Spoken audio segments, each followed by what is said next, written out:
this is Boo Boo. Boop Boop. Her official name is Betty Boop. She is the Halloween kitty. She's over here for the visit because the mommy bombed the house. She has roaches. And she's being a little cranky pants with growling. Yes, this is Boo Boo. You hear the growling? Yes. Grouchy, grouchy, grouchy. Okay. Well, we got the Ebola Halloween figures in the background. Lean back here. There they are. And how you doing? This is the guy from Pittsburgh. I'm getting a haircut tomorrow. I'll be glad of it. And, well, I'll put it to you this way. Let me look up here. One thing is I can show you two pictures. In the 20th century, we had a woman called Mary Mallon. And, whoops, hold on.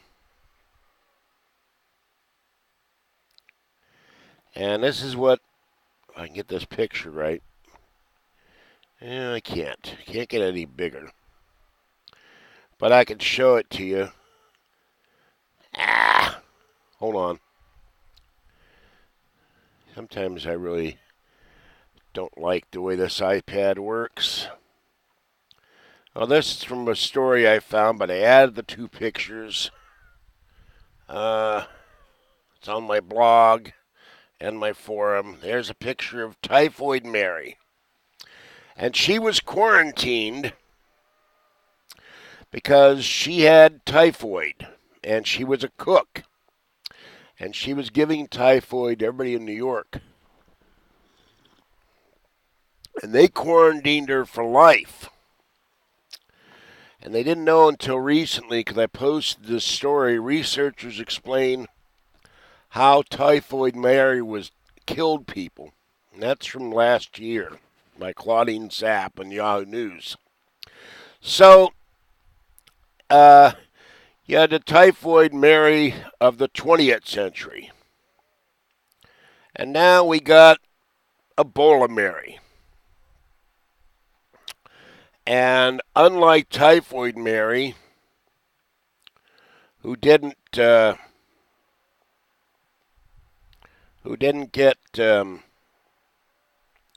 anybody to go to court, where there was no ACLU, there was none of that stuff. You had Ebola Kaci. This is a picture I didn't create the picture, but I created the words. Ebola Kaci says it's all about me. Me, me, me. And there she is. And this nurse, Alan Dershowitz, said she was incredibly selfish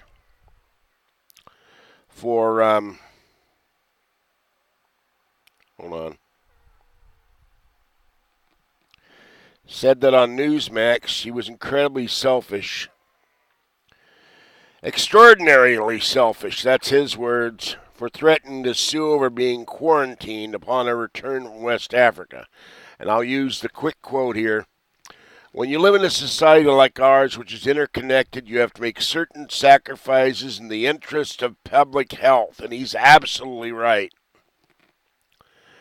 And it's reasonable, and the law supports the power of the governor, the executive authorities in the state, and the federal government to order quarantine if they're any way reasonable. And even the Obama administration has said that it's up to Maine to decide whether or not to quarantine this woman. And this woman has told Maine to do this, has told the governor of New Jersey to do this. She went out bike riding. And she has a voluntary quarantine where they were supposed to go to court today and decide on her fate. Well, they should take this woman, put her in the house, board the doors and windows up if they have to, and throw food down to her through a hole. because Ebola may not show up in your system for 21 days. And I read WHO wants people to be quarantined for 42 days. But this selfish, number one, selfish, self-centered liberal bitch who only cares about herself, the narcissist, thinks that she has a right to go around potentially infecting hundreds, if not thousands, of people.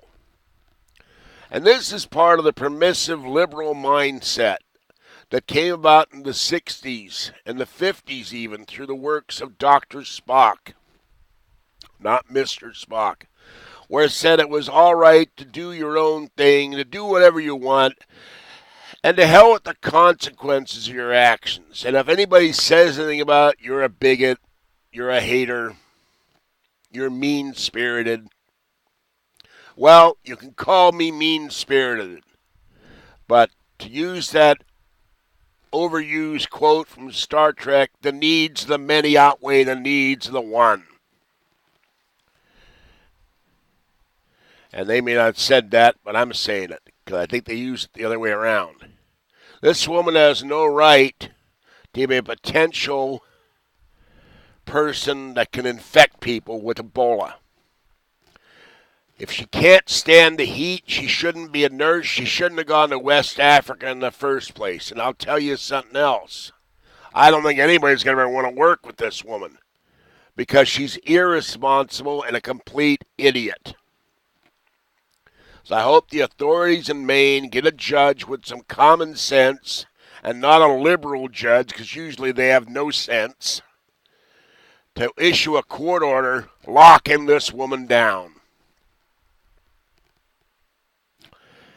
And were it up to me, I'd lock Obama down because he's the cause of all this, because he won't quarantine people and he won't block people from coming into West Africa because he thinks it would block relief efforts from doctors and nurses. I'm not stopping from going. I'm saying when they come back, you quarantine them. That's all. And I'm not the only one that thinks so. And then to top it off, we find out that Club Gitmo, that Obama says he wants to still close, and he may issue an executive order getting around the will of Congress, and it said, no, you're going to keep it open, and he'll tell Congress to do this. He wants to close Gitmo, and all his friends in Gitmo, all his Muslim terrorist buddies that he's released. He released some in a deal to get back a turncoat American soldier. Well, guess what? Obama is the best recruiting tool of ISIS ever. They're all going back to their countries, to Pakistan or Iran, Iraq, Saudi Arabia, Syria, Yemen, you name it, and they're signing up like guys signed up in World War I. They're signing up to join ISIS. And one time he said, oh, none of these people aren't terrorist threats. And he said, I just with junior league, junior varsity.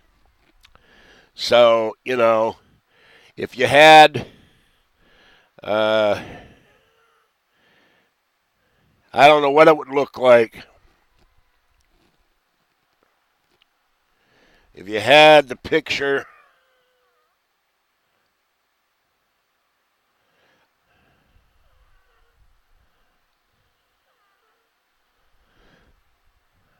I guess if you had this picture,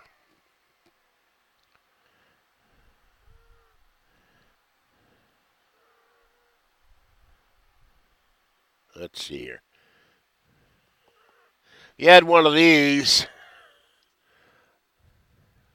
you can't see it. It's one thing I hate about the iPad. I gotta maybe turn down the brightness so you can't see that. But if you had one of these of Uncle Sam, you'd probably have Uncle Mullah.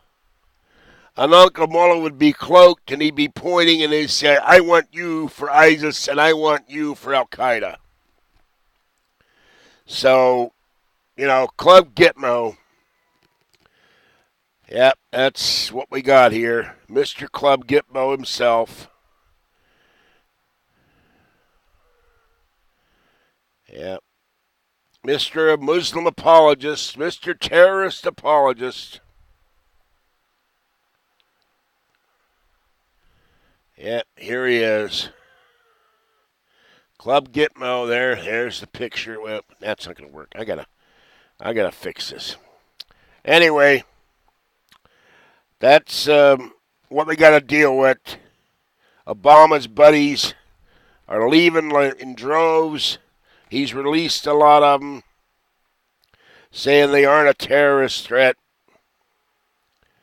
And instead, we got Mr. Club Gitmo. So this is another thing. Permissiveness, do whatever you want, leads in a roundabout way to terrorism because nobody takes any responsibility for their actions. Let's see, where's this great picture here?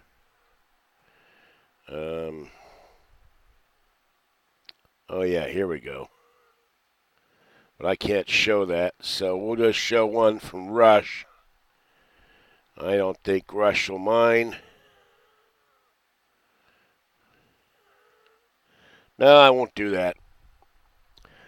There's an article here. Would you trade Bergdahl to the Taliban to get the Gitmo prisoners back? And one representative called Gitmo the lap of luxury for detainees. Charles Krauthammer, how'd I get 2 weeks of Gitmo? Sounds really good. Rush Limbaugh, no better place than Gitmo. Gitmo, the Club Gitmo, the Muslim resort. So you got Muslims joining ISIS to attack people. They found a whole bunch of people in Iraq that were anti-ISIS. Well, they found them all right in the grave, and every one of them had been beheaded. They love this beheading stuff. And there's a story today, a guy who may or may not be a Muslim. He was a roommate of this guy. He's a Christian. And his roommate was a Christian, and he was a practicing warlock. And he decided to chop his head off. So this must be the new sport now in Oklahoma, beheading. All right, this is a guy from Pittsburgh, thoroughly disgusted with the events. Oh, and yeah, that's another thing. The Giants fans last night rioted in San Francisco, and that sucks. There's no excuse for that.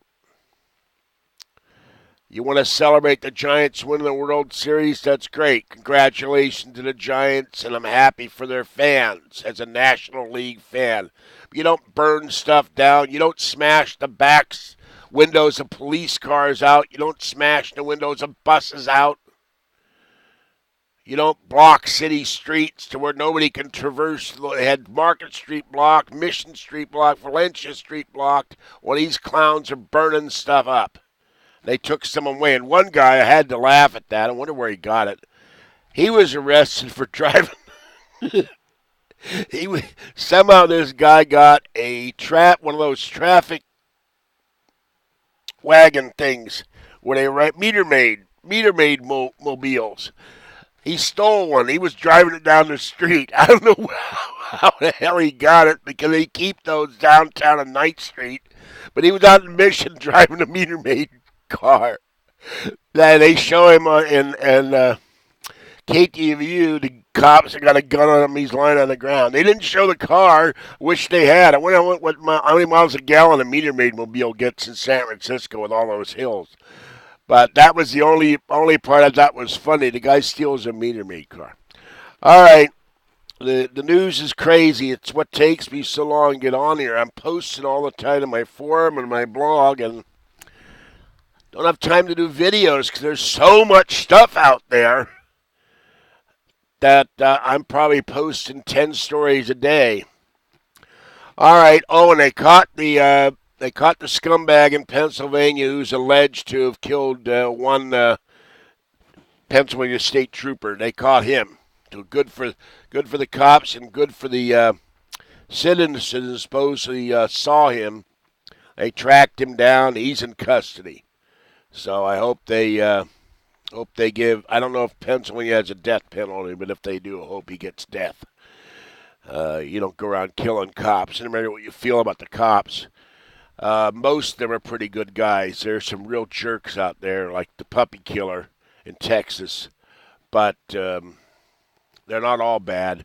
And without the police, we'd have complete anarchy, as you could see on my blog from the pictures in San Francisco, where they're setting fire to couches, setting fire to trash cans, trashing buses and police cars.